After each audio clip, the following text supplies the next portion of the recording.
Okay, good morning everyone. Good morning also sa ating pong mga kapatiran na nasa kanila pong mga tahanan na nanonood po ngayon. Happy Lord's Day po sa bawat isa. At tayo po ay mag-aawitan na. Hilingin ko po na magsitayo po tayong lahat at awitin po natin ang dakilang biyaya ni Jesus. Awitin po natin ito ng may kagalakan sa ating pong mga puso. Ang dakilang biyaya ni Jesus.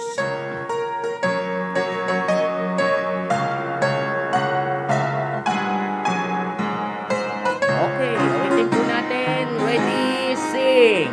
Ang dakilang biyaya ni Jesus sa akin, umidang aking dilim, di kayang sambitin, pasanin ko'y inibis, diwa ko'y lumaya, dahil sa inabot ng kanyang biyaya. Ang dakilang biyaya ni Jesus ay malalim pa kaysa dagat.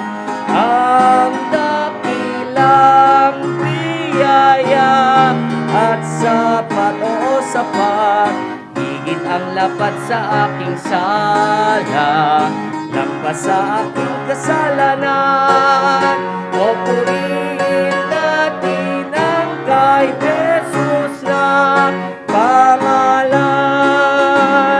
ang dakilang biyaya ni Jesus sa lahat. Dahil di ay luminis at ako'y naligtas, tanikalay na putol, pinalaya ako, pagkat inabot ng biyaya ni Kristo. Ang dakilang biyaya ni Jesus ay malalim pa kaysa dagat. Ang dakilang biyaya at sapat, oo sapat, higit ang lapat sa aking sala, kasalanan. O purihin natin ang kay Jesus na pangalalasan sa ang dakilang biyaya, kahit na pusakal, nasaral, nagiging tunay ng ang banal, kapayapa at langit ay idinudulot sa sino mang nagtitiwala kay Jesus. Ang dakilang biyaya ni Jesus ay malalim pa kaysa dagat. Ang dakilang biyaya at sapat, oo sapat, higit ang lapat sa aking sala, lampas sa aking kasalanan. O purihin natin na pangalan. Amen. Manalangin po tayo at hilingin ko po si Brother Rene na pangunahan po tayo sa pananalangin. At tayo po'y manalangin. So once again, our Heavenly Father, it has been a privilege that we can be together in a corporate way where we can give you the praise, the glory, and learn from your word. Bless your servant, Lord, as he is going to deliver your message. Continue to guide us and keep us safe despite of the many difficulties that we have. We know that we are secured in you. These things we pray and give thanks in Jesus' name. Amen. Amen. Sige po, pwede na po kayong makaupo at muli po tayong aawit. Ang susunod po nating aawitin, O Haring Diyos, dakila ka. Yan po ang ating susunod na awitin. O Haring Diyos, dakila ka.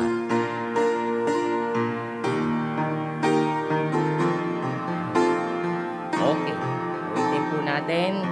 Ready, sing. O Haring Diyos, ang aking namamalas, nakarikta ng sangnilikha mo.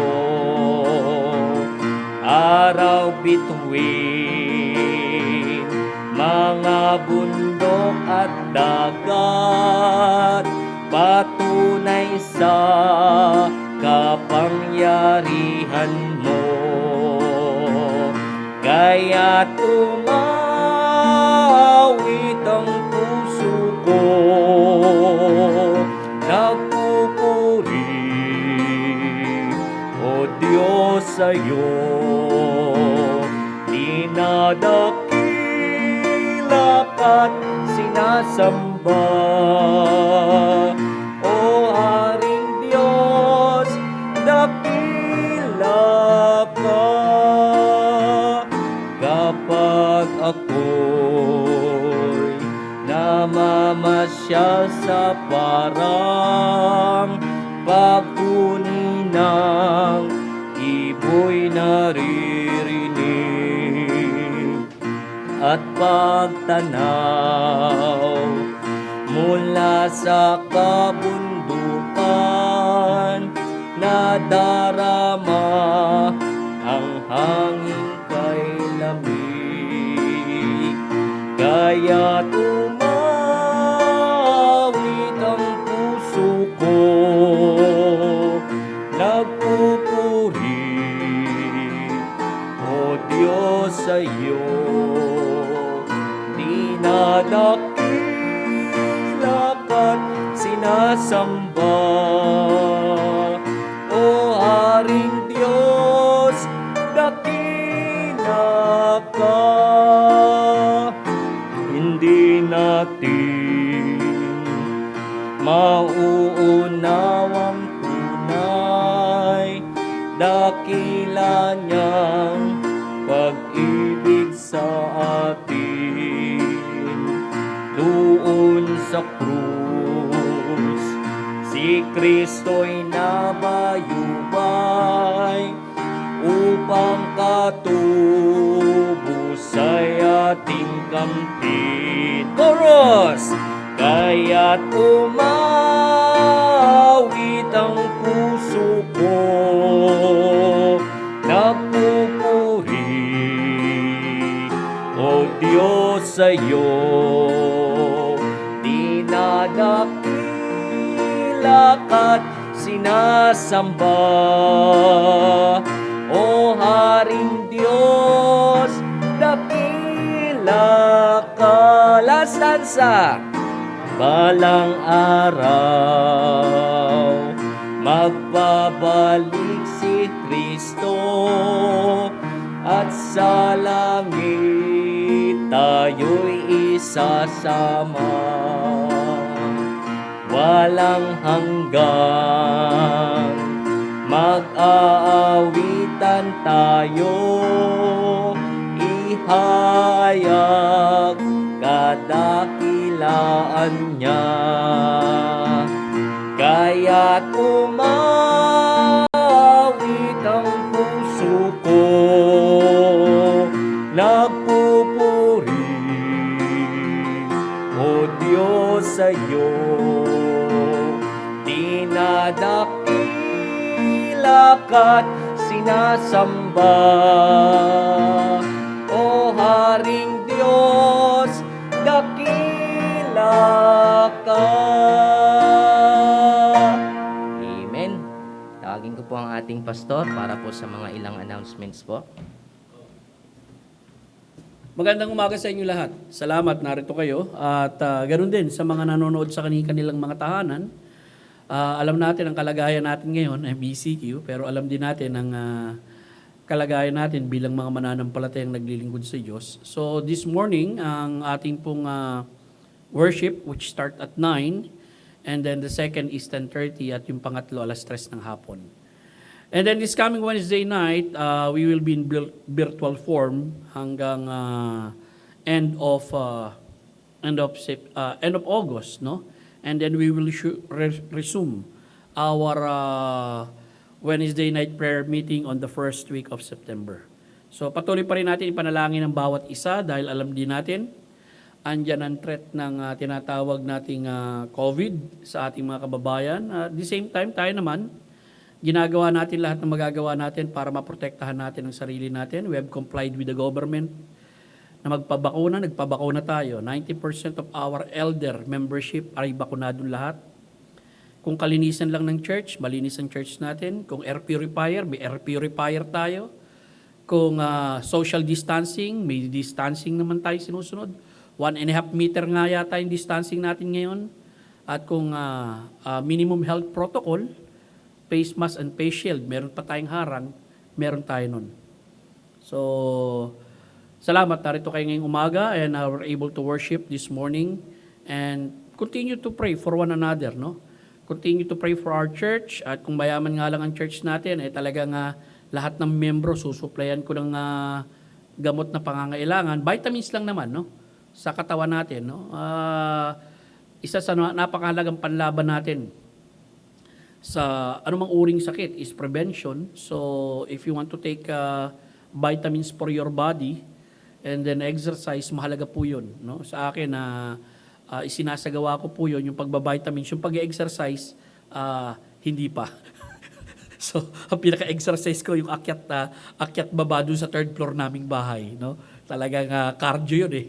So, panalangin din natin ang mga kapatiran natin sa mga oras na ito. At kung meron man sa kanila, sa mga kapatid natin na nanonood, if you are not feeling well, of course, manatili kayo sa inyong tahanan. Kindly inform us para at least malaman namin kung paano kami makakatulong sa inyo. And huwag tayong makalimot magdalanginan sa isa't isa. Maraming salamat sa magandang pag-awit, no, na patungkol sa kadakilaan ng Diyos. Ang Diyos natin ay soberano at makapangyarihan who is in control of everything, even this government. Okay? Even the virus na kumakalat sa buong mundong ito. Okay. Ang gagawin po natin ngayon ay aawit pa ba tayo? Aawit tayo ng pagbati and then magbabasa po tayo ng salita ng Diyos and then we will proceed with the message. Nandun na po tayo sa huling bahagi ng ating mensahe, no? Yung Soli Deo Gloria dun sa ating 5 solas. Okay, Brother Mark. Okay, let's all stand up and batiin po natin ang bawat isa. And as we greet one another, let's sing this song, Psalm 89 verse 1. I will sing of the mercies of the Lord forever.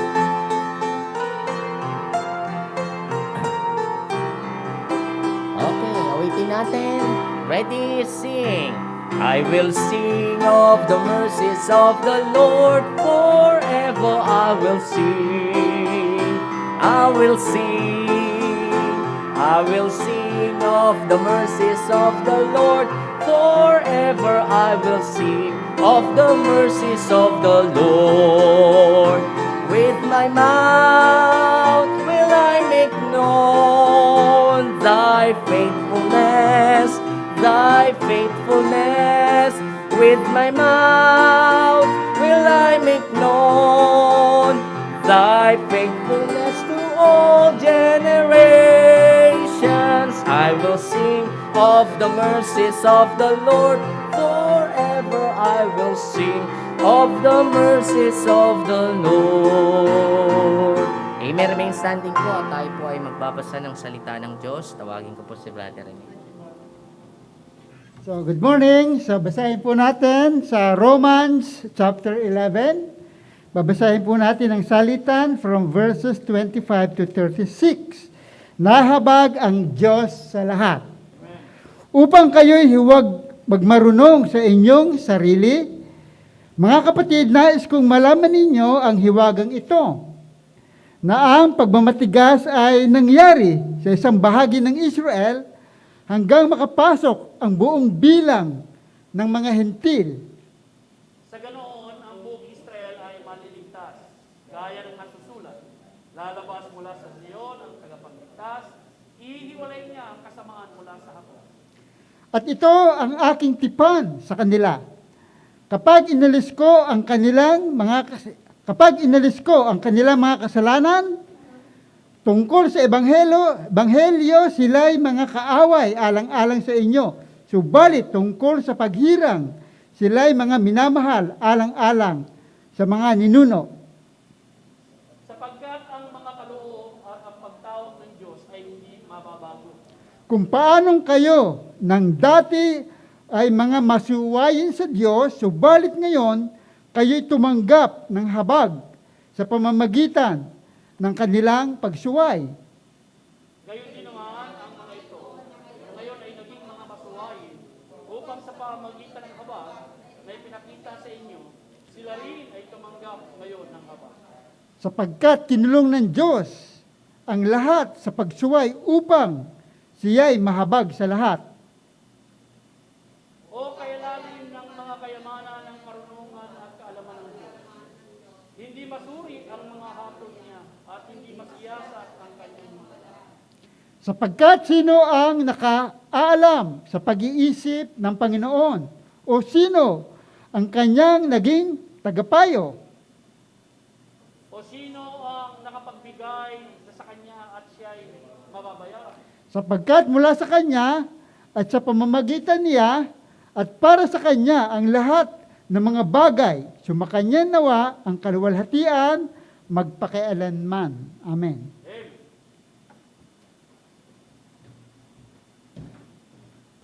Tayo po'y manalangin.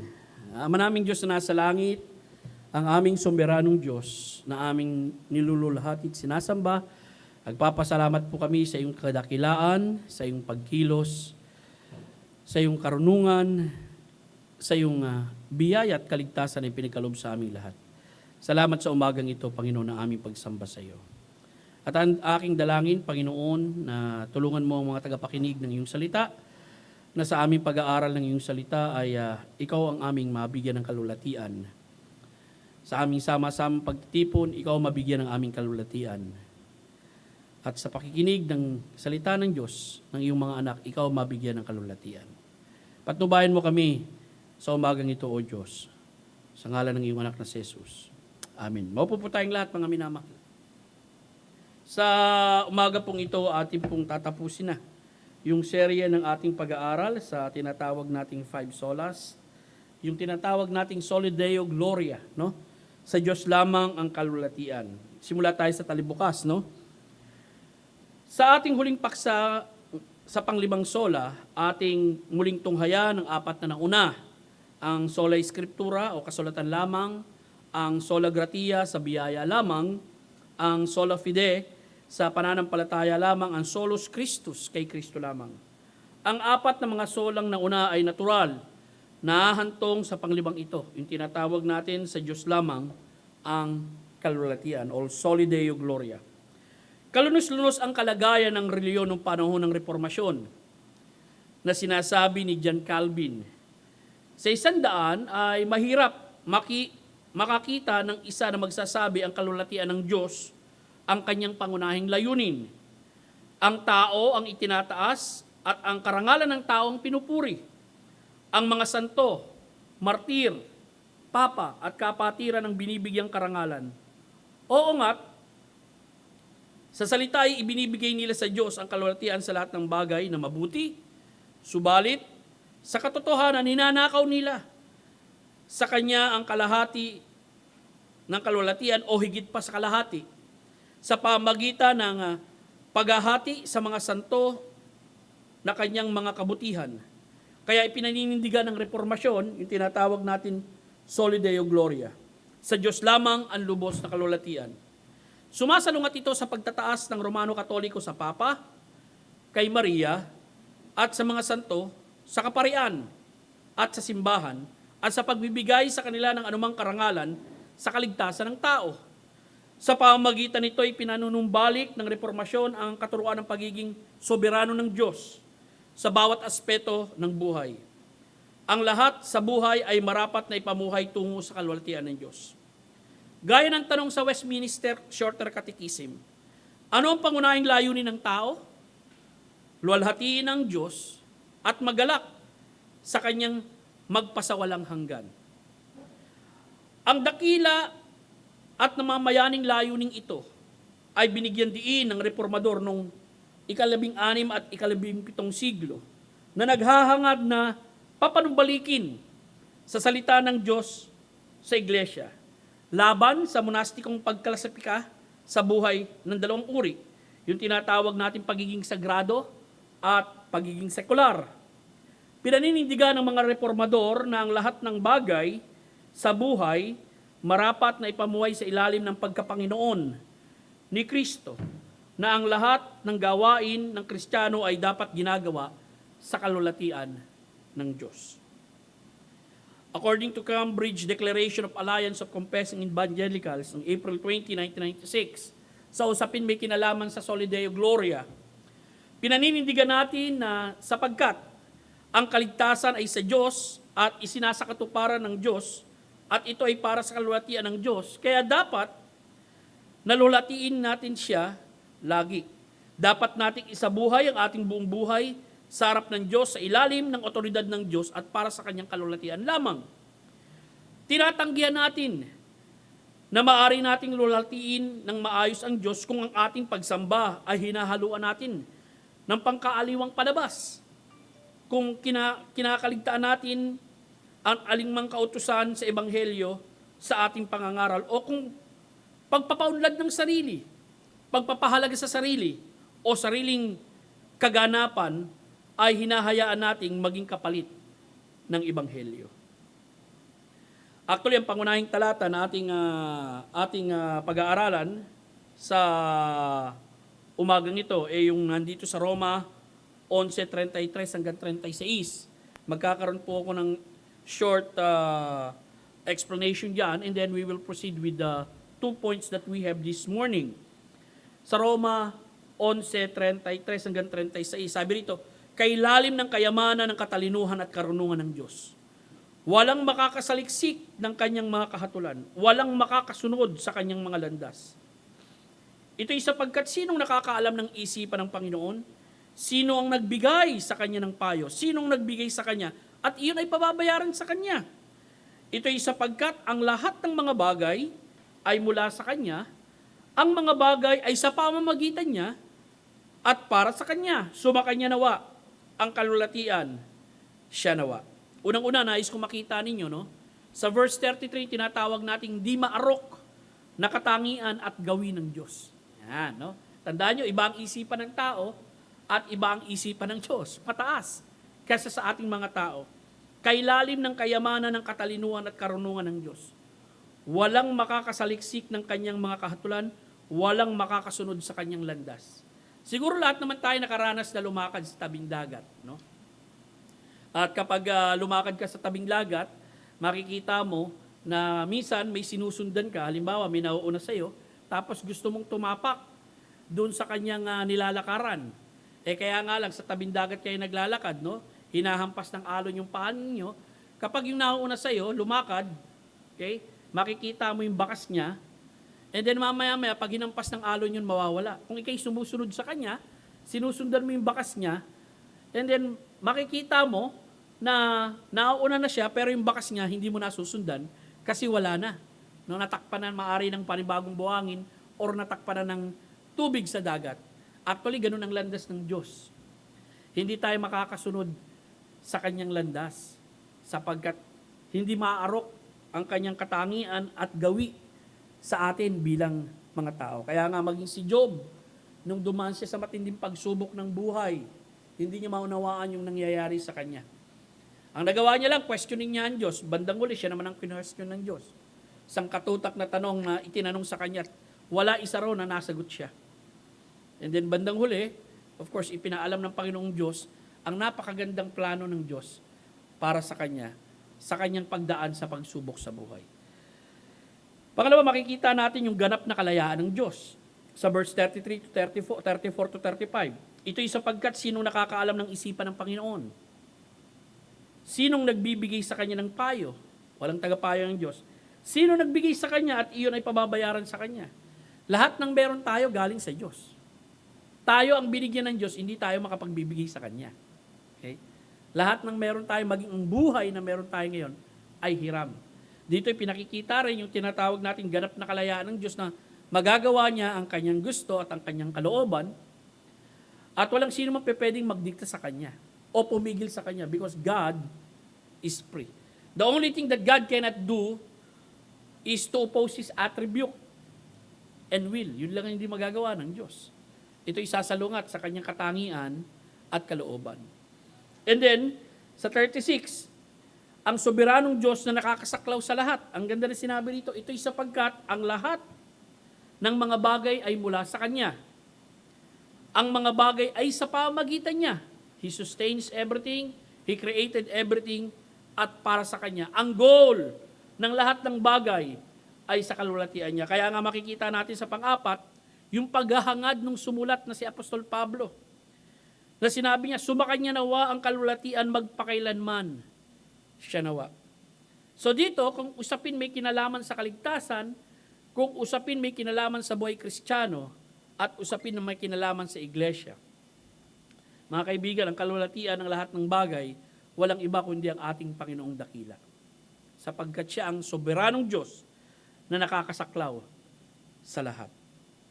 Now, ang unang punto na nais kong makita ninyo sa umagang ito, yung tinatawag nating pagpapahayag ng kalulatian ng Diyos or paghahayag, saan nahahayag ang kalulatian ng Diyos. Pwede rin, paghahayag ng kalulatian ng Diyos or saan nahahayag ang kalulatian ng Diyos. 4 na bagay na nais kong makita ninyo. No? Unang-una, sa kalikasan na kanyang nilikha. Nakikita ang kalulatian ng Diyos, mga kapatid. Sa Lumang Tipan, napakaganda kung babasahin natin itong awit 19, 1-6. Dalawa actually kapag binag-aralan niyo yung awit 19, no? Makikita niyo diyan yung tinatawag nating general revelation of God, yung pagpapahayag ng Diyos ng kanyang sarili sa kalikasan at yung special revelation of God, yung pagpapahayag ng Diyos ng kanyang sarili sa pamagitan ng kanyang salita. Awit 19. Nagpapahayag ng kalwatian ng Diyos ang kalangitan at ang mga gawa ng kanyang mga kamay ay inahayag ng kalawakan.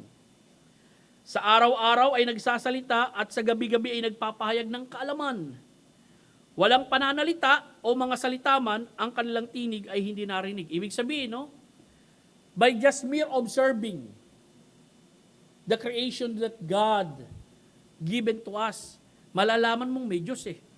Kumbaga, hindi naman yan yung nakatingin ka sa langit, may nagsasalita ron sa langit, hindi. By just observing the skies, the moon, and the stars, especially the sun. Kasi dito binigyan ng pansin yung araw eh, no? Ngunit lumalaganap sa buong lupa ang kanilang tinig at ang kanilang mga salita ay hanggang sa dulo ng daigdig. Sa kanila naglagay ng isang tolda para sa araw na dumarating na gaya ng kasintahang lalaking papadabas sa kanyang silid at nagagalak gaya ng malakas na tao na tumatakbo sa takbuhan.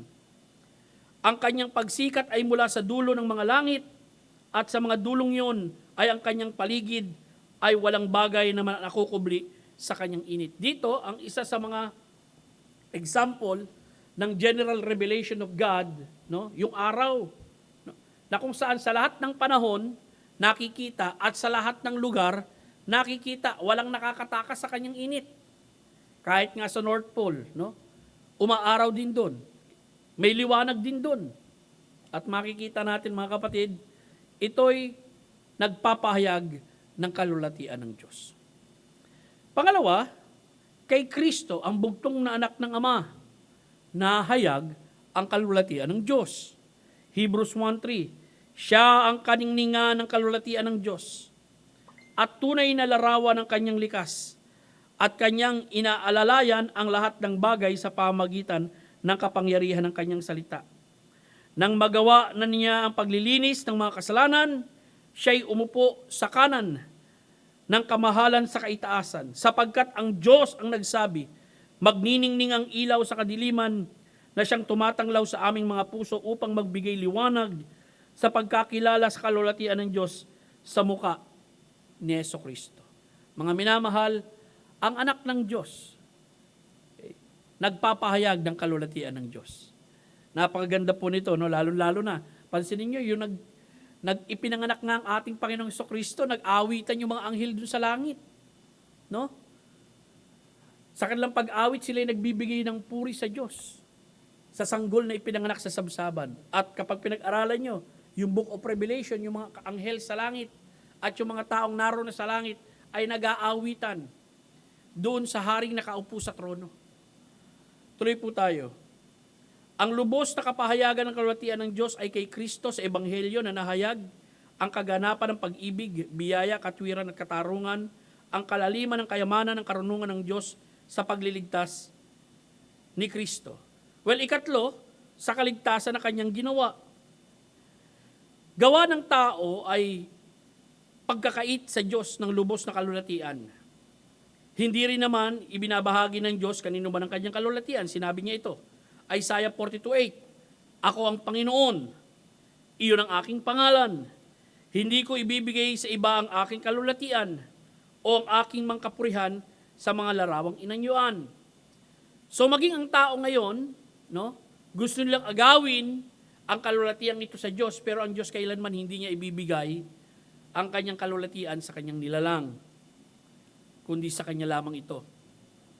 Makikita natin, nasa likod ng apat na sola Scriptura, sola gratia, sola fide at sola Christus, ay ang layunin ng pag-uukol ng lubos na kalulatian sa Diyos. Tignan natin yung mga sola na pinag-aralan natin, no? Makikita nyo mamaya. Sa unang Pedro 3:18, tignan muna natin to. Dahil si Kristo man ay minsan nagdusa dahil sa kasalanan, ang matuwid para sa mga hindi matuwid, upang madala niya tayo sa Diyos. Sa sola Scriptura, itinuturo tayo sa katotohanan, ang salita ng Diyos lamang ang lubos na otoridad sa ating buhay at pananampalataya at tanging makapagtuturo ng daan ng kaligtasan. Sa sola gratia, ipinapaalala sa atin na ang biyaya ng Diyos ang nagpasimula ng gawa ng pagliligtas, nagpapanatili ng gawa ng kaligtasan at siyang lulubos sa gawa ng pagliligtas. Sa sola fide, hinahamon tayong ituring na tangi ang lubos na paglalagak ng tiwala sa Diyos at sa kanyang probisyon kay Hesukristo ang paraan ng kaligtasan. Sa solo Christus ay pinatitingin tayo sa eksklusibong batayan ng pagbawalang sala, walang ibang nagbayad sa sala, kundi ang ating Panginoong Hesukristo. Ito ang tugon ng isang iniligtas na hindi lamang lubos na nakakaunawa sa biyaya ng Diyos, bagkus ay may pagpapahalagang tumutugon ng may kagalakan sa biyayang nagligtas sa Kanya, na kumikilala na sa Diyos lamang nauukol ang lubos na kalulatian sa kaligtasan. Kaya makikita niyo yung apat na sola na ating pinag-aralan, ang common denominator nun, Soli Deo Gloria. Sa Diyos lamang ang buong kalulatian at wala nang iba. And then, hindi lamang nahayag ang kanyang kalulatian. Una, nakita natin sa kalikasan. Pangalawa, sa kanyang bugtong na anak na si Jesucristo. Pangatlo, sa Ebanghelyo, sa kaligtasan na ginawa ng ating Panginoong Jesucristo sa atin. Pang-apat, sa kanyang katawan, ang iglesia. Ito yung napakaganda po, no? Ang iglesia ng Diyos na tinubos niya ng kanyang dugo. Efeso 3:20-21. Ngayon, sa kanya na makagagawa ng higit na sagana kaysa lahat ng ating hinihingi o iniisip, ayon sa kapangyarihan gumagawa sa atin, sumakanya nawa ang kalulatian. Saan? Sa iglesia. At kay Kristo Jesus sa lahat ng mga salinlahi, magpakailanman. Napakagandang talata, mga minamahal. That in the body of Christ, God must be glorified. Amen? That in the body of Christ, when we gather together for worship, wala tayong ibang dapat walhatiin dito at pasikatin dito, kundi ang Diyos sa pamagitan ng kanyang tagapagligtas na ating Panginoong Hesukristo. Ikalawa po, yung tinatawag natin practical na aplikasyon na makikita sa Biblia sa pagwalhati sa Diyos. Paano natin maipapakita ito in a practical way sa buhay natin bilang mga Kristiyano, yung sinasabi natin, I want to worship God in my life. Unang-una po yung sa ating pananampalataya. Ang pinag-uusapan po rito yung living by faith, no? We are saved by faith. Now we must live by faith. Tingnan po natin si Abraham. Sa kawalang pag-asa, sumampalataya si Abraham na umaasa at sa gayon siya'y naging ama ng maraming bansa at ito'y ayon sa sinabi, magiging gayon ang iyong lahi. Abraham was 75 years old when God promised him to become a great nation.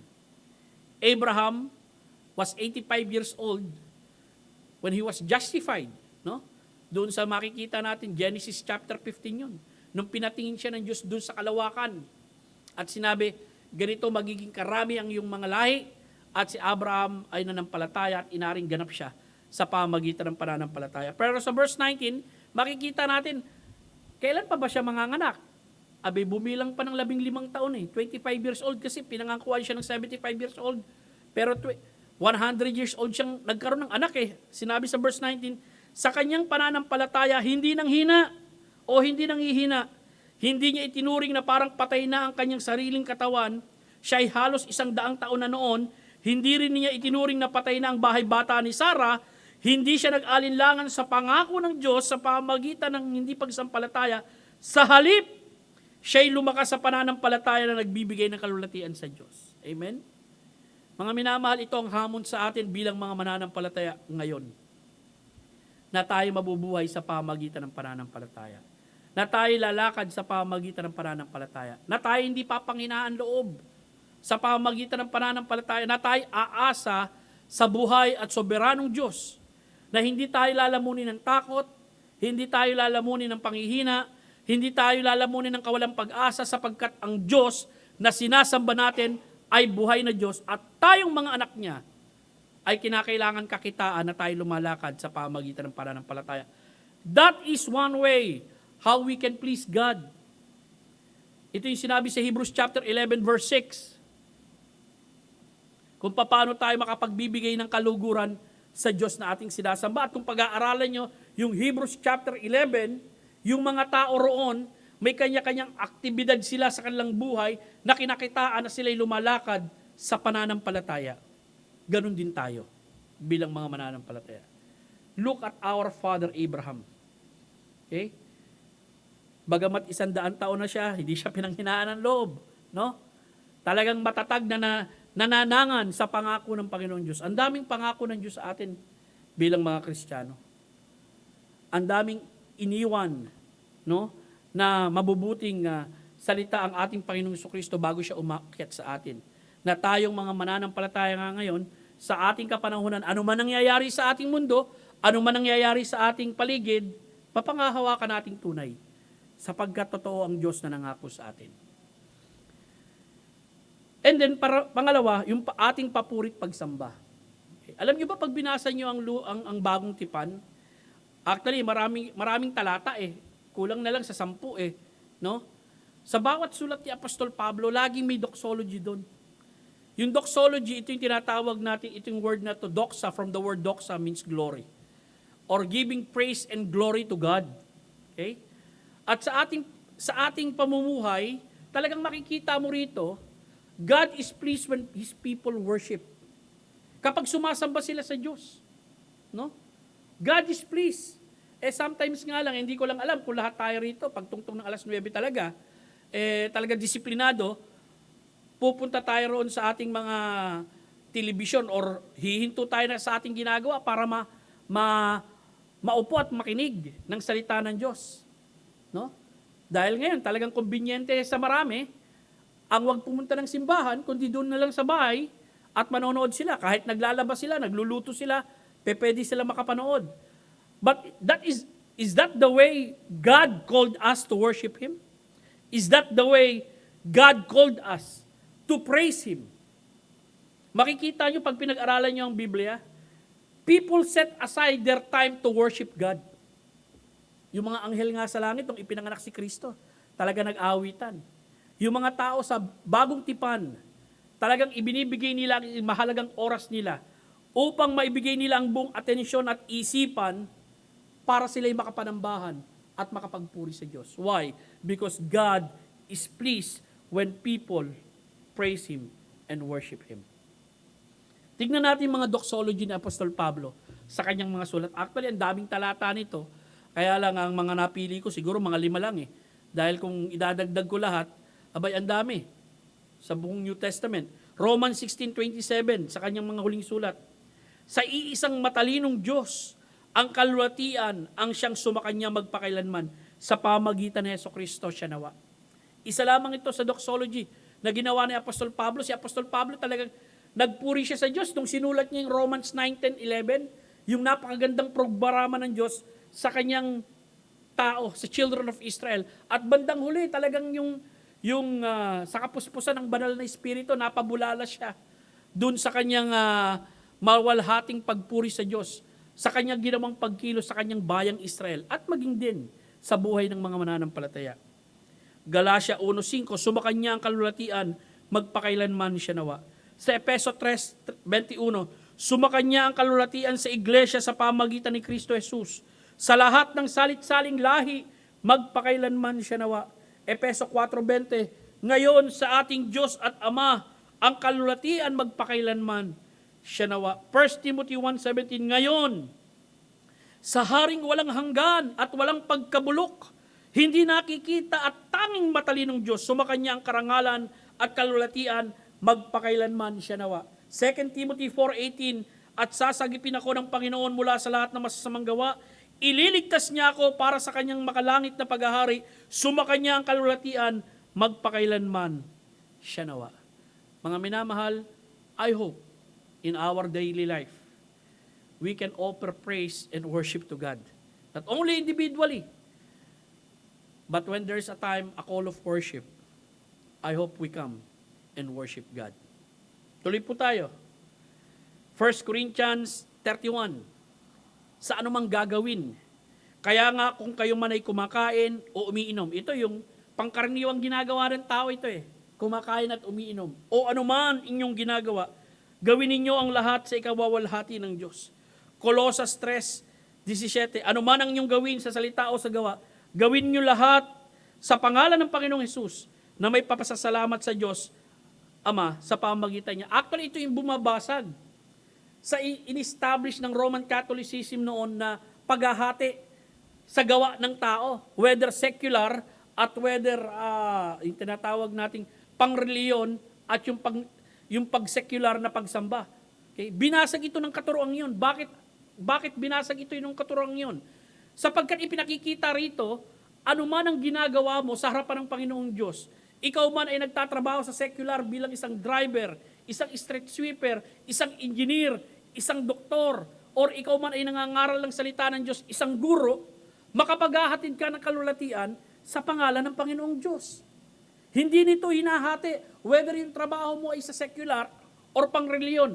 Imbento ito during Reformation time ng mga Roman Catholicism. Kung papansin niyo during that time, actually hinahati yung mga tao sa tatlo Kung mapapansin niyo, may mga tinatawag silang doon, yung mga nagtatrabaho para sa Diyos. Andiyan yung mga clergy. Yung mga natatrabaho ng mga noble, andyan yung mga knight. Okay? Na sila lamang, yung nasa mataas na posisyon na yun. And then yung panghuli, yung tinatawag nilang labor. Yung mga tao na nagtatrabaho sa ibaba. So ikaw, no, kung actually asawa ka ng noble, kunyari, si Melinda, ako'y noble, isa akong knight, or isa akong king, at namatay ako, yung asawa ko, alam nyo, ang pinakamataas na posisyon na pwede niyang pasukin, hindi bilang isang reyna, kundi bilang isang madre. Because their thinking during that time, mga kapatid, is the highest form of work towards God is to enter yung clergy na tinatawag, yung pagpapare. Pero sinira yun nung tamang katuruan ng Reformation, na anuman ang iyong ginagawa sa harapan ng Diyos, dapat makapagbigay tayo ng kalulatian sa Diyos. Hindi dito binibigyan kung ikaw man ay mahirap, kung ikaw man ay matalino, kung ikaw man ay magaling, kung ikaw man ay royal blood, kung ikaw man ay pare or pastor, dito binibigyan pansin, pantay-pantay tayo sa harapan ng Diyos sa paglilingkod sa Kanya, na dapat makapagbigay tayo ng kalulatian sa Diyos. Actually, isinulat ni Apostol Pablo ito sa Corinto, isinulat din ito ni Apostol Pablo sa Colosas, at si Apostol Pablo sakop din ito. Okay? At ang makikita natin, yon ang itinuturo ng Reformation. Sinira nila yung dalawang klasifikasyon na umiiral. Actually, magpahanggang ngayon naman nangyayari yan sa Pilipinas eh. Kung hindi nyo lang alam, nangyayari yan. Na isang napakalaking karangalan na dun sa lahi natin, meron tayong isang tao na magpapari. Na dun sa lahi natin, merong isang tao na papasok at magmumongha, magmumonasteryo. Karangalan ng aming lahi yun. Naandun pa rin tayo sa ganong konsepto. Pero dapat yung malaman kung ano ang calling nyo sa Biblia, yung tinatawag nating vocation. Okay? At dun ka tinawag ng Diyos, karangalan yun sapagkat tinawag ka ng Diyos dun sa trabaho na ginagawa mo, kung ano man ito. Kung ikaw man ay tinawag na doktor or tinawag na guro, kung tinawag ka man na masasabi nating tagapaglingkod sa gobyerno, dapat ikarangal mo ito dahil ikaw mismo sa sarili mo, alam mo na doon ka tinawag ng Diyos at dapat magbigay ka ng kalulatian sa Diyos doon sa tawag na itinawag sa iyo.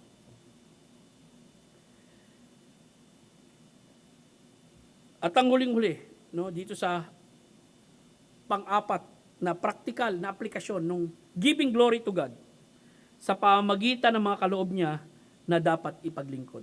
1 Peter 2:9-10. Ngunit kayo isang lahing hinirang, makaharing pagkasaserdote isang bansang banal. Teka lang, mukha yatang mali ako rito. 1 Peter chapter 4, kung di ako nagkakamali. Pakitignan nga, Erwin. Asan ba yung Bible ko dito?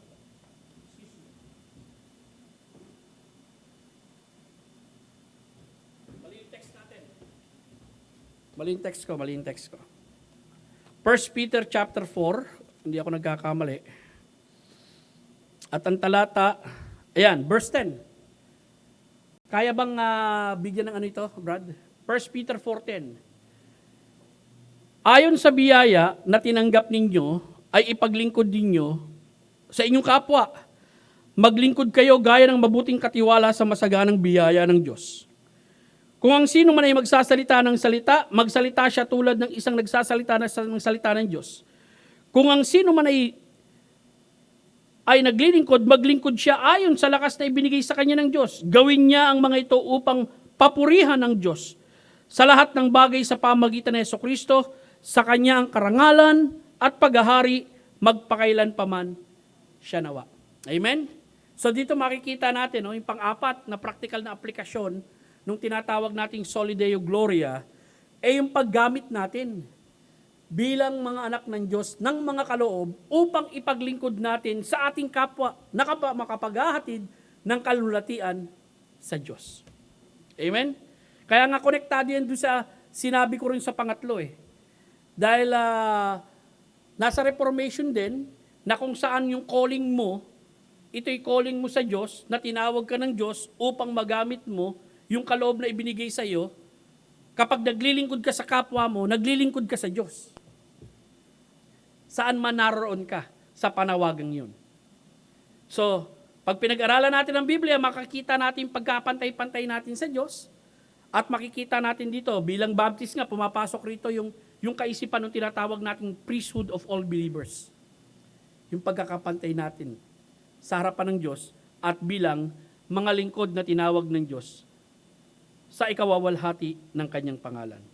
Mga minamahal, ano ang hamon sa ating lahat? Gawing panuntunan na sa lahat ng larangan ng buhay o sa buhay, ipinaninindigan natin Soli Deo Gloria. Okay. 2 punto lamang ating pinag-aralan. Pagpapahayag ng kalulatian ng Diyos, una sa kalikasan na kanyang nilikha, kay Kristo sa kanyang mabuting balita, sa kaligtasan na kanyang ginawa, sa kanyang katawan, ang iglesia. Praktikal na aplikasyon, sa ating pananampalataya, we are saved by faith, we need to live by faith or walk by faith. Sa ating papurit pagsamba, sa anumang ating ginagawa, at sa paggamit ng kalooban sa paglilingkod. Mga minamahal, papasalamat tayo sa Panginoong Diyos na habang nag-i-exist ang Marikina Valley Bible Baptist Church, it will be our goal in life hanggat hindi tayo kinukuha ng Diyos na makapaghatid tayo ng kalulatian sa kanyang pangalan. Magandang umaga po sa inyo lahat. Tayo po'y manalangin. Mahal naming Diyos na nasa langit, ikaw na Diyos na buhay at banal. Salamat po sa opportunity at pribileyo na mahamon ang iyong mga anak sa mga dakilang katotohanan na meron kami ngayong umaga. Salamat, Panginoon, na pag-aralan namin ang mahalagang 5 solas na pinaniniwalaan din namin, Panginoon. Ang sola scriptura, ang sola fidei, ang sola Christus, solus Christus, ang sola gratia at ang soli Deo gloria, na kung saan ang Panginoong Diyos dapat ang malwalhati. Salamat sa iyong mga anak na narito ngayong umaga. Salamat sa pagsamba. Salamat sa mga kapatid na nakapakinig ng iyong salita. Dalangin ko, Panginoon Diyos, tulungan mo kami sa aming buhay na sa araw-araw, huwag kami makalimot na ang aming goal is to bring glory to your holy name. In Jesus Christ's name we pray these things. Amen. Okay? Tawagin ko usher natin. Paul, ikaw muna mag-usher. Halika rito. At may pribileyo tayo para makapagbigay ng ating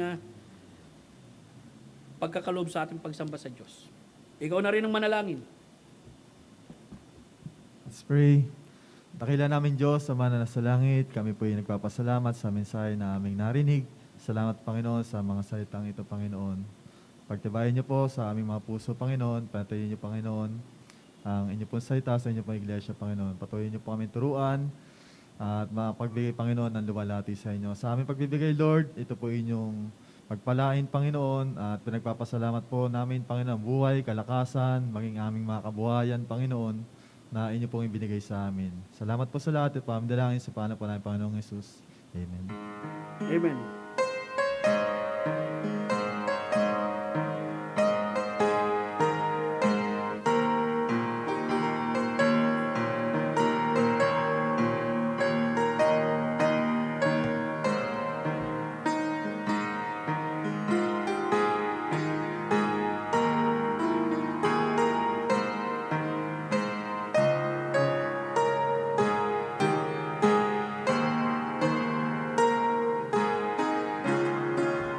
Okay, tumayo po tayo. Pagkatapos gusto niyo magkape tayo. No? At mamaya, ang susunod nating service, 10:30. At salamat, mas maaga po ang ating tapos sa umagang ito. So, tumayo tayong lahat. Manalangin ng pagtatapos. Hilingin ko si Brother Erwin. Erwin, ikaw ang manalangin. Total, dinig ka naman dyan. Dito ka pumunta.